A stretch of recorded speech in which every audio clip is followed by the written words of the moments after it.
I think we should start this episode by talking about the last 10 minutes, because that was the most interesting to me. I enjoyed the last 10 minutes. As did I. And it gave us what we've been asking for 2.5 seasons. Yeah. We find out why Rand's been so obsessed with a little girl. Just so he could feel bad. Yeah, story reasons. We've been comparing him jokingly to Anakin Skywalker, and this was the most Anakin Skywalker he gets. He's holding Shmi, he's crying, he's screaming that he's going to make it all better. That's the madness that we've been wanting. I really liked the visual of, like, he's outside and he's not even paying attention, like, blocks the shot, and then just seemingly loves consuming the power while all the lightning comes down in the background.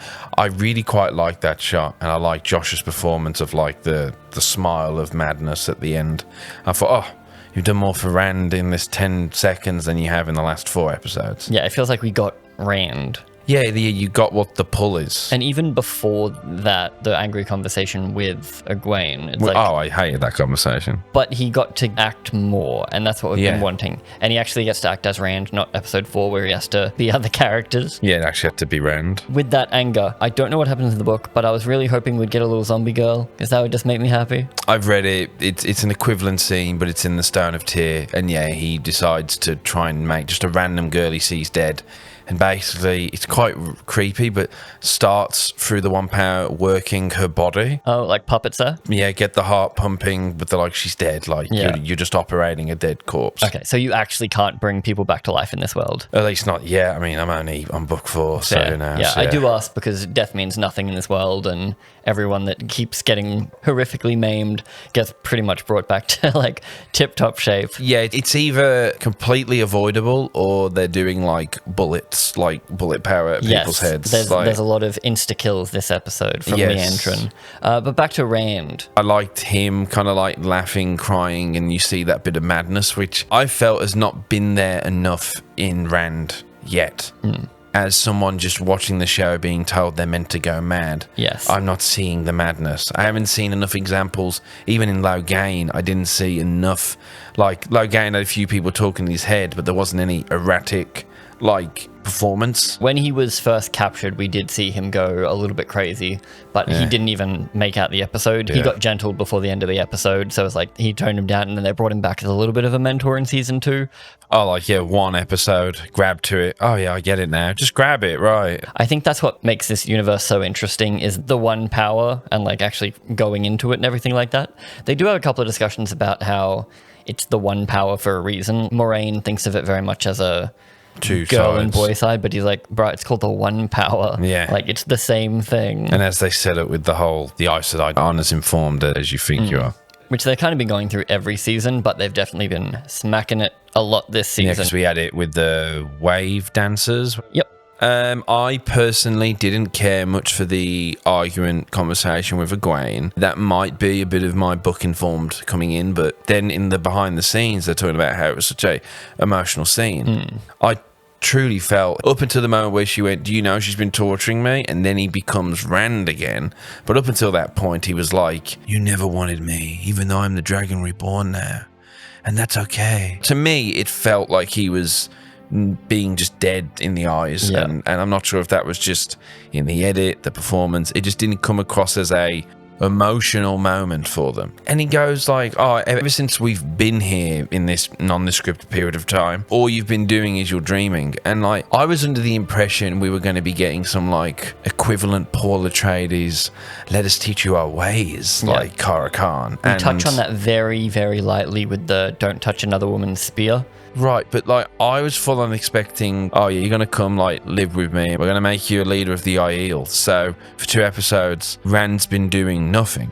Yes, it does feel like there should be the Dune scenes, not even the big speeches, the big like la-di-da. It's, hanging out with Zendaya, learning how to walk through the desert, going on like raids or hunts, or because like even, I think it's Dune 2, where they take down the spice miner. Incredible sequence. Them working together, and he's like learning. And him proving that he's worthy of them. Yeah, like seeing how everything works. And great then, like, additions further that on in the book, Oh, and then he like introduces some of his own knowledge, and then they're like, oh, you do bring something to the table. Like, it feels like we should have had that. Instead, he's kind of been getting a tour of like the facility for 2 or 3 weeks now. Yeah, I feel like I'm going insane, but like, because when you see other people who think this episode, like these episodes have been great, I mean, you're going, but our main guy is not doing anything. Yeah. Things are happening to him. Sort of. Like Yep. he's having sexy dreams with Lanfear. But not even passive protagonist style like Katniss, how Katniss is thrown into situations and she kind of has to like fight her way through. Or True. Alice in Wonderland, how she ends up getting just dragged from place to place. He's kind of just like lazily walking from place to place. Sometimes. Do I kill Egwene? Sometimes. Do I kill you? Sometimes. I didn't like that at all. I did the conversation, like the context, I'll make sure, but her doing the sometimes and then finishing that sometimes conversation with, but I did learn stuff, even though she couldn't articulate what either of them learnt. Like they both say they left Ruidian knowing more. But I don't feel a difference. Moraine's become more quiet. Afraid almost. And then he, to me, I mean, do they think he's wiser? Like do they think like he's acting like, to me, I just feel like he's still Rand. Yeah. And like, so he's been jolted with this history of the Aiel that doesn't seem to affect him. At the end of that sequence, I thought the next episode it would be like this. He'd be like a prophet. I will tell you the secret history that you've forgotten. Yes, he hasn't told anyone that we know of. So, yeah, so I thought that was going to be the thing. I have the 2 dragon things and let me tell you your history. Yeah, because that could like flip their worldview and we could get some because proper I was changes. imagining once again that incredible sequence when Paul tells everyone their dreams. Yeah. I was expecting something like that for Rand, like, let me tell you your history. Yeah. And also, it's not your history, it's my history, because unlike Paul, he actually is of them. I don't know. It was just, to me, I just feel like maybe Rand's been put on pause because we want him to be at a certain point so then we can have an emotional finale match. I'm not really sure where we're going with Rand this season because Me neither. Perrin has a very obvious build-up. I'm defending the 2 rivers. He's had a goal in mind from episode 1. Sure, it's been dragged out amongst several episodes, but episode 1, he was like, I need to go back. Well, at first it's like, I want to go back just because I'm ready to kick back. Yes, and then he's like, oh shit, they need my help, cool. And then it's now, oh shit, we shouldn't have gave him a wife in season 1. Why did we think that was a good idea? Oh, I know, we'll make that his kind of emotional arc. Acceptance and moving on to the point where his new girlfriend even says, you got to let your old girlfriend go because it's dishonoring her memory to grieve her so long. Yeah. Like, I mean, that could be a cultural thing, sure, but it's very funny character-wise for them to just be like, let's not talk about her anymore. Almost like this was a bad idea. Yeah, this episode in particular actually kind of felt like a backtracking episode as far as fixing problems that they started in episode 1. Because in the inside the episode, behind the scenes, they talk about how this is the first time Nynaeve has ever laughed. I had to learn how to laugh as Nynaeve. Like, I had to find what that sounded like, because I don't think she ever had before. Yep. And the first time that they get to let their hair down and joke around. Awful timing. Like, they should not be doing it right now. But it's very funny that we're almost at the end of season 3, and we've finally heard one of our main 5 cast members laugh. But wouldn't you say episode 1 was meant to be this all hanging out? The only person that kind of seemed like they were hanging out was Perrin and Matt. Everyone else was just as depressed as they always are. Yeah. But Matt really shone through in those Tanchico sequences for me. Like this Matt, but way better than old Matt. I mean, obviously the last actor didn't have maybe the best version of Matt to deal with. But I do think this actor I think he's a stronger actor. I think he suits Matt. They've at least found where Matt needs to be. Matt needs to be everyone's got one of those mates. Like, they'll go to a party, they'll be able to talk to everyone. Yeah, like they're weirdly honest, they're good with people, and they love a good slap on the pokies. Don't you just wish that this Matt was in the waste? I mean, he would lighten the mood for sure, but I don't really know what they would do with him. So I guess from just a purely show perspective, I don't miss him from that, apart from the fact that I think something should be happening in the waste, which is why I'm glad we got the madness, but I am a little afraid that we're going to kind of leave it. I just feel like everybody has very paper-thin arcs. Like, why is Matt speaking Old Tongue? Why is Nynaeve still not sure of the power? Like, all these very thin wafer... Oh, they need to have progression. Like, it just feels like... I know it sounds horrible and mean because these are professional people who are writing a show, but like, it just feels really amateurish. Like, we need to give them something. Yes, I don't know what their goal for the season is, except Perrin, and I definitely don't know what their episode goal is. This episode goal for Tanchico was find out information and get the bracelet. It's 3 elements. It's the collar and the 2 bracelets. But they don't know where any of them are. So they're just this whole episode is them schmoozing the town a little bit. Yes. Except that equates to Nynaeve and Min sitting at a table drinking together. I did really enjoy that Min moment where she sees some dude horrifically murdered and then she like barmaids it up and goes, oh, did you meet this girl? Run off. And although I thought they were going to do the I'll follow you and we'll like Assassin's Creed our way to find this town, but then she just goes, okay, cool, like I'm glad I know that they're here. It is odd because obviously their goal is we need to stop the Black Arja, and the only reason we're here is because we're the only powerful enough, accepted, like with the perfect combination to which the Amelin can trust us to go and do this. Because sometimes you can pause and go, why are the young people who aren't that well trained in charge of such a vital mission? But it's meant to be because who knows who else is a part of the Black Arja. What's weird is they know they're in Tanchico. They could just send a bunch of people and then sure, if some of them turn on them, hopefully the numbers work out and they win. But by using Spider Forsaken, she asks them why they're here and they just like explain it. They just get exposition. We also find out that Nynaeve is scared of her own power, so she's kind of blocking herself. They also cover the thing that we were wondering about, why are you sending a princess to do this? And then their way to say like, don't worry about that, is for her to get caught out as the princess in a place that you're supposed to wear a veil or a mask constantly. She doesn't wear hers, gets immediately recognized. Well, she had it on, then she took it off, Which would not work in a Game of Thrones world. That's what we're dealing with, and Game of Thrones has done it multiple times where no one knows what anyone looks like. Even if you've seen the king from 300 meters away as a tiny little speck, and you're going, woo! You're an island nation, Tanchico. Yeah. You will not recognize the princess from another place unless maybe there's a shit ton of art. But it's why in the book in Game of Thrones, when Brienne has to transfer Jaime, they shave his head because the golden locks of Lannister are kind of unique to them. And since he's a famous tourney knight, also plays a big deal in Dunk and Egg. They shave his head because if you're a blonde kid, they'll be like, haha. But if you're a bald kid, they'll be like, ugh. Yeah, exactly. Just a bald peasant boy. And in this, they have the escape or the conceit that you can wear a mask the whole time and get away with it. She immediately takes it off, gets discovered, and we find out in the inside the episode, the only reason she gets up and sings is because she can sing in real life, which is the most CW ass shit I've ever heard. This episode was kind of cooked up at like the cast party in season 2. We heard Kira can sing, wow. And the next day in the writer's room, we're like, we gotta write an episode where this girl gets to sing. Yeah, the show does lean sometimes into the CW realm of, and I mean that as an insult, as that its writing isn't what the price tag says. It's two people that sit down and tell each other a story. It was especially heavy in Perrin's scene with his new girlfriend. That scene might be ripped perfectly from the book. So you could be like, Perrin and Fael sit down and discuss their past. And when you're reading that, you're imagining all these things. You're like, wow, this is exactly the same as when the book tells me that they're walking through a meadow. Whereas this is a TV show, as some of you may have noticed, where usually show don't tell is the thing that we go with.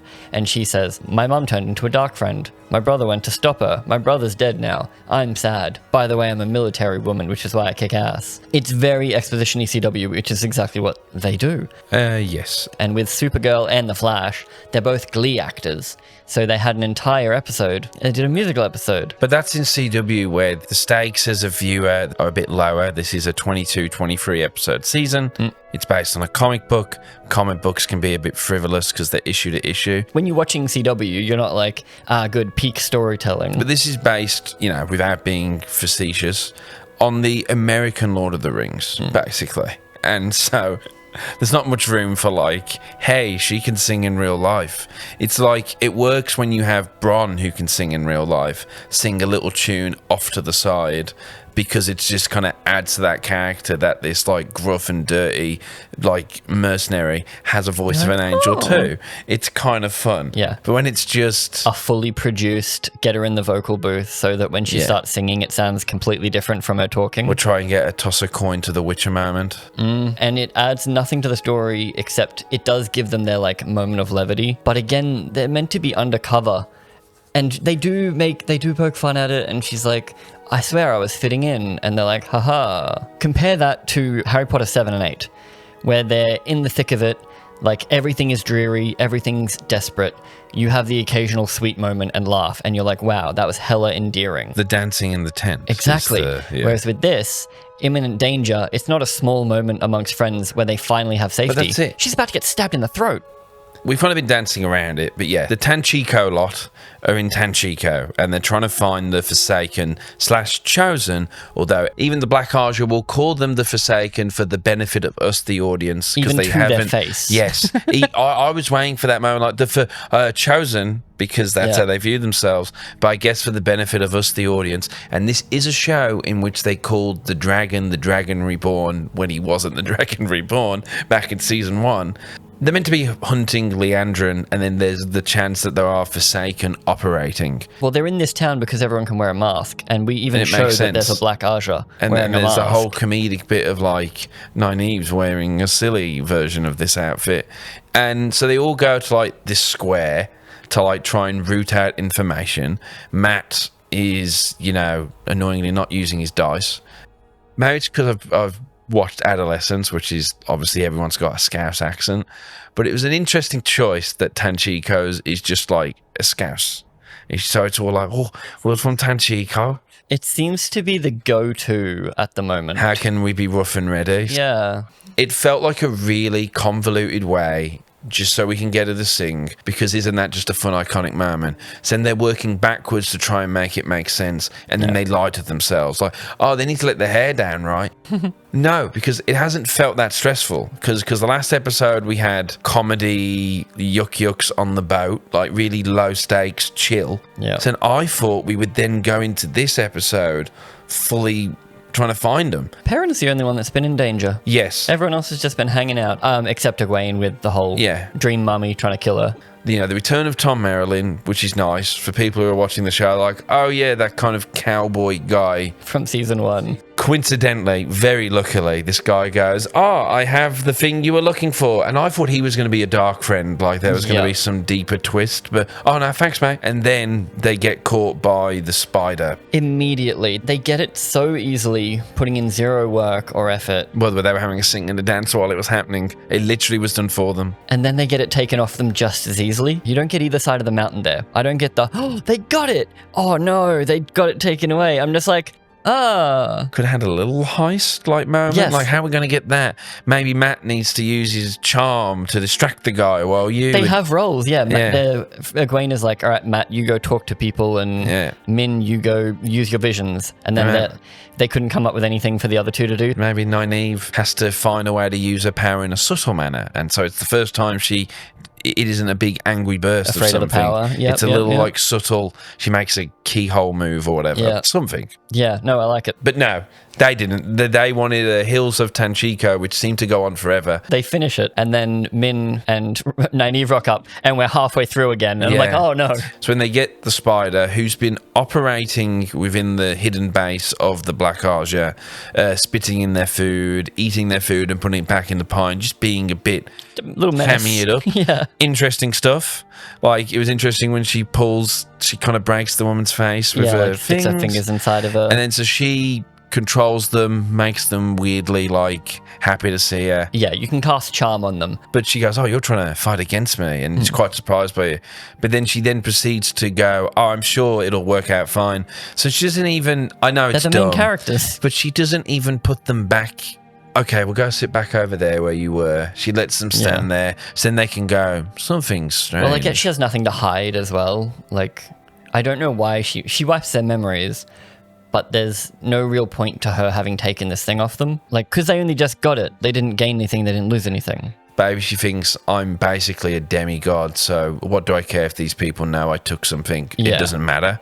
And the plan is, even though I don't feel like it's been explicitly stated, is they obviously want to control Rand. The Forsaken do as well as the Black Aja. So that's how they want to do it. They want to use the Sionchin thing. Which gets explained twice in this episode. We get a pretty picture of it, and then Tom Merrilin also has to tell us about it. Oh yeah, we get it twice, you're Even right. though book girl Elaine, that knows everything about this place, even down to the accent, she doesn't know about the main And statue. isn't really fish out of water. No, because they have an expert. It's just them being themselves, because this town is such a hodgepodge. Everyone kind of fits in. Yeah. Which, like, is its vibe. It's Tortuga. That's fine. When they say blend in, they just do it immediately. Yes. I mean, wouldn't that have been an interesting thing? I don't know if the book does it, but like these people from a small village who've never met a king or even a taxman, this woman who's going to be the future queen, both opposite ends, but they're going to a new space and they're both like fish out of water. They're learning that it doesn't matter, like status is nothing. Exactly. Which, according to the inside the episode, is something that Nynaeve was meant to be struggling with. It was a weird thing Rafe says. She is a person who, from the beginning, has been, power to the people. Like, we are villagers from Two Rivers. Like, we're more important than the kings and queens. Like, we don't need all this power and all this high stuff. And so for her then to have to deal with the fact that she was somehow born into incredible power it's this difficult conflict for Super her. uncomfortable. Yeah, because she didn't ask for it. It's as if he just really wants Nynaeve to have something. The days of House of the Dragon, where we felt we were watching those behind the scenes, and being told exactly what they were intending. We're Yes. like, oh, you didn't put that across at It's all. like, you in the did show. not. You did not manage that. There's no subtext there, mate. Tanchico's a massive part of this episode, and what did it accomplish? Because they get the thing, but then it's taken away. Yeah, and then Leandrin learns that because now Ishmael has been killed, they now answer to whatever the spider's actual name is. Tanchico feels ultimately pointless. I liked it a little bit because we got to stay there for a while. Yeah. And I at least felt like we were in a town. Like, it felt like we were doing stuff until after it was over. And then I'm like, oh, so we didn't accomplish anything. Okay, that's Yeah, cool. because then you're left going, "God, we lost the bracelet, we have to go back and get it. So it's the same goal we just had. Yeah, and they can't get it back because it was taken. And then it's that horrible thing where we as the audience know what happened, but they don't. And I Yes. never like that. Yeah. Because then it's like a sitcom. It's like we're waiting for them to go, Yeah, it's not bomb under the chair tension that we know about it that they don't. It's literally just like a very obvious thing. Exactly. Egwene did what we wanted her to do last week. We wanted her to actually have some training, be afraid of Landfear Mummy coming to kill her. And she does that this episode, which was kind of weird. Briefly. They, again, try to hand wave it away. Because we didn't need the Moraine scene last time where Egwene gets to do her little stalker sesh. We didn't need that to happen. Because all she does is say, hey, Swan, we're doing stuff. Cool. Yeah. Bye. So if you didn't have that, then you wouldn't have Egwene be suddenly ultimately powerful at this thing. And she could have said, oh, fuck, I don't want to do it. And then you could give her a reason to do it. And then this episode would be her training up and being constantly attacked by Landfear and being like, I need to do this. She doesn't actually have a reason to learn to dreamwalk. Am I correct? Am I missing something? Why does she want to dreamwalk apart from the fact that she can? Dreamwalking the show? That's a good question. Why does Show Egwene want to dreamwalk? Yeah, That's she's a good learning to do it question. because there's elders there, and she's like, oh, I can dreamwalk, better learn how to do that. But she's getting tortured every time she does it, so why would she keep trying to do it? I guess the advantage, because now every time she's sleeping. But it's this interesting matter of like, every time you go to sleep, now the new big bad, more or less, gets to come visit and bother you. Which is scary, and that's a cool way to do it. Yeah. Because then you can do the whole Avatar Last Airbender. You have your main characters not be able to sleep for a week, and then they go crazy, and then you have fun stuff. But yeah, that's pretty much what Egwene does this week. And I know we're probably in the minority, and I feel like we're in the minority. My fear is because the people who didn't like the show have packed it in already. Yes. So now the people who are here have liked it, which is perfectly fine. Whereas we're still interested / hopeful. Because we can watch whatever we want to watch. But yeah, it's interesting to watch a show like this. Even though it's 8 episodes, it's a lot of time. I mean, this was a 70-minute episode. They're big, long episodes. They're chunky. But yeah, every time I'm watching it, I'm like, nothing happened. I am wondering whether it's a structural thing and what I was talking about with micro goals of you need something to do per episode. So did they write these stories separately and then cut them up indiscriminately and sprinkle them into each episode? That's what I wanted to bring up. I felt there was a lot of times where, particularly with Perrin and Fael, but it happened a lot for others, where conversations were paused. We then go off and have other things with other people, and then we come back, and it almost feels like we're picking up where we left off. Yeah. Like those characters were just on pause for 10 minutes. And that's why it feels like we're having the same conversations every week between people. Like, so Rand and Moraine rock up, have their little conversation about basically the same thing, just because we need them in that episode. Yes. Like, they don't actually accomplish anything. Rand, at least at the very end, does. But for the most part, yeah, characters seem to appear and then disappear. We had another scene where Perrin suddenly appears, gets dragged into a building, and then we cut away to something else. We're just indiscriminately showing scenes to make sure that absolutely everyone is in every episode. I wonder if you could re-edit this series into every Perrin scene, every Matt scene, every Rand scene, and then like do their little adventures in full. I would love to know how that feels. I was thinking that because I don't think it's quite as bad as, but the first Rings of Power season, it's 4 storylines, but they're all separate. They don't have any kind of overlapping or impact. So it's not as bad as that, because the characters are all connected anyway. But like in Tanchico, we're doing this because the Black Arja are trying to control Rand. Rand and Egwene are doing this because Lanfear is, well, she's not bothering the other people. It would have been interesting if Lanfear was maybe bothering Nynaeve or bothering Matt, because then we could be like, okay, like Lanfear's a problem for all of us. Egwene better get on that or whatever. Make her the actual big bad. Yeah, and we got no White Tower stuff this episode. Yep. Which is okay, because there's no main characters there except the 2 best actresses. But, well, the 3. I quite like Verin as well. I think all 3 of them are great. Well, like we're saying, every episode, it feels like ever since this season started, ever since this whole series started, what happened? Like, and I come across like I'm just complaining, but truly, when I watched this episode, I'm like, okay, the Leandrin opening was a bit dark. They picked a young actress. Like, that was very Game of Thrones. I was sitting there like, this and then is the fucked stomping up. of the head. Yeah, I was like, holy shit. And that's meant to be her son, who then died because she aged him out. And it would have been interesting in that sequence, potentially, and this is just me throwing things, if maybe she went to an Aes Sedai for help and was ignored. So then there's that, like, inner hatred of, like, I've always fucking hated you guys. Yeah. Okay, this is interesting for Leandrin, sure, but, like, I don't want to be interested in Leandrin. I want to be interested in my main lot. Yeah. The Penguin, for instance.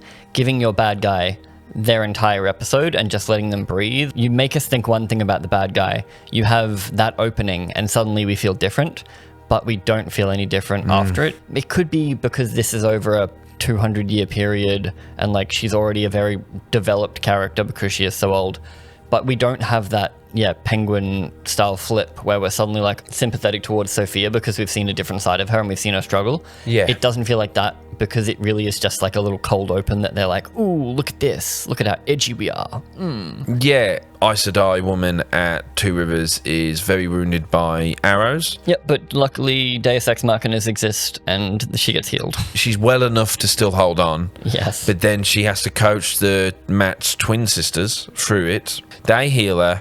And then it cuts to Perrin, who then finally has to tell Fael that the horn's been found, and she just believes it. I forgot she'd even talked about the horn. Because she's a hunter of the horn. They'll just start a conversation and she'll be like, this is my purpose, this is this. So I just go, And then Perrin kisses her. And then she appears, the Ice Star, going, well, we thought you needed healing.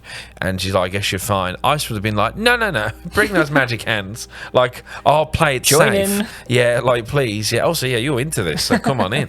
But then obviously Padan Fain has disguised himself as a White Cloak. It's really convenient that these White Cloaks just don't know each other. Like, I mean, it's not been made clear in the show just how many White Cloaks they are, how the organisation works, or anything like that. That's kind of twice that something similar happens. Padan Fain rocks up in a completely bloodied uniform, and he's like, did you murder someone and put on their uniform? And he's like, no.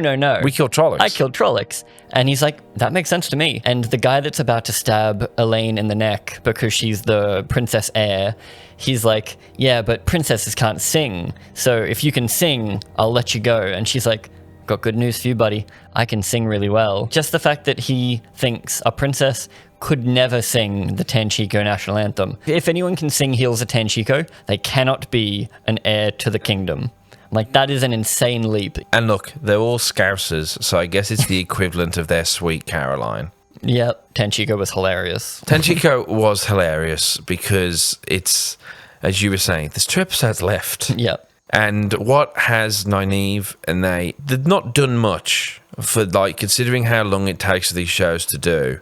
And we've been having this problem too with House of the Dragon, but in season 1 of House of the Dragon, and also I think in season 2, but definitely in season 1, because they were doing a lot of time jumps, every episode was a problem of the week. I don't know why we're all just waiting around. Like, I feel like we've got so much to do. You've got 14 books to adapt, guys. We've got a lot to get through. Is that the problem, though? We have so much of a journey ahead of us that we can't do too much with the characters now because there's nothing left in the tank for later. Because if you fully develop your character or get them to a place that feels satisfying in this book or in this season, what do we do next season? But then, this is what annoys me. If they did it linearly and we were all going to tier, then every single person has the same goal. We have to get to tier. Yeah. Like, so I guess that's what it's going to be, right? That they're all at the end going to go, we have to go to tier. I guess we have to because Tanchico will be finished, Perrin will be finished, after next episode. Next episode, we get Rings of Power episode where the villagers have to defend the village from the orcs. That then leads us with one more episode, which from what I've heard, people who really liked the season